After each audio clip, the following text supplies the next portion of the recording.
And వాళ్ళ ఇచ్చిన సలహాలు సూచనల మేరకు కొత్త పాలసీస్, కొత్త ఇన్ఫ్రాస్ట్రక్చర్, స్కిల్లింగ్ ప్రోగ్రామ్స్, శిక్షణ కార్యక్రమాలు ఇట్లాంటివి జరుగుతూ ఉంటుంది. సో ఈరోజు కూడా హైదరాబాద్లో మూవ్ అండ్ సింక్ మరియు హ్యూమనైజ్ ఈ రెండు సంస్థల ఆధ్వర్యంలో ఇక్కడ ఒక జీసీసీ కాన్క్లేవ్ జరుగుతూ ఉంది.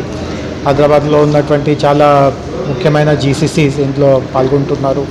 అండ్ ఇందాక చెప్పినట్టుగా వాళ్ళ నుంచి ఎట్లాంటి సలహాలు సూచనలు వస్తున్నాయో, ముఖ్యంగా ఈరోజు మన అందరికీ తెలుసు జీసీసీస్ కూడా ఏఐ అంటే ఆర్టిఫిషియల్ ఇంటెలిజెన్స్ని చాలా వాళ్ళు చేస్తున్నటువంటి కార్యక్రమాల్లో ఏఐని చాలా వాళ్ళు ఉపయోగిస్తున్నారు.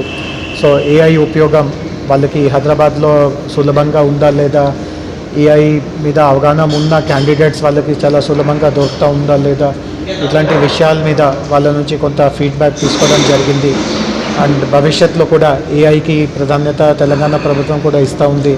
వాళ్ళకి అనుకూలమైన ఏఐని కోర్సెస్లో, శిక్షణ కార్యక్రమాల్లో, అప్ స్కిల్లింగ్ కార్యక్రమాల్లో భాగం చేసుకొని వాళ్ళకి పూర్తి స్థాయిలో మంచి క్యాండిడేట్స్ ఇక్కడ అందుబాటు అవుతున్నట్టుగా మేము బాధ్యత తీసుకుంటాము.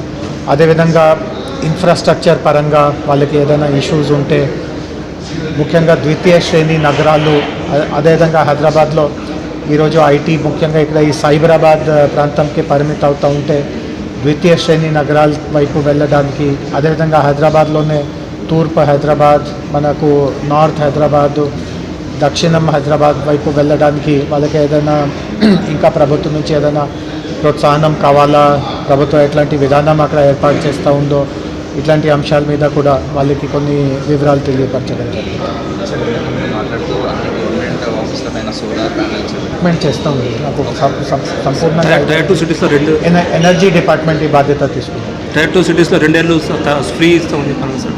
టైర్ 2 సిటీస్లో ఈ నిర్ణయం మేము కోవిడ్ సమయంలోనే తీసుకున్నాము. టైర్ 2 సిటీకి ఎవరైనా వెళ్తూ ఉంటే ఫస్ట్ ఆఫ్ ఆల్ ఇప్పుడే టైర్ 2 సిటీస్లో కూడా క్యాండిడేట్స్ దొరుకుతారు. అక్కడ నుంచి కూడా ఐటీ కార్యక్రమాలు చేసుకోవచ్చు. రాను రాను ఇట్లాంటి నమ్మకం కలుగుతూ ఉంది. సో వాళ్ళకి ఇంకా ఒక ప్రోత్సాహం కోసం ప్రభుత్వం ఐటీ టవర్స్లో 2 ఇయర్స్ 2 సంవత్సరాలు వాళ్ళ నుంచి రెంట్ తీసుకోవట్లేదు. ఇది కొత్త నిర్ణయం కాదు. ఇక చాలామందికి ఈ విషయం తెలియకపోవచ్చు, కాబట్టి ఈ విషయం చెప్పడం జరిగింది. బట్ కోవిడ్ సమయంలోనే ఈ నిర్ణయం తీసుకోవడం జరిగింది. ఓకే.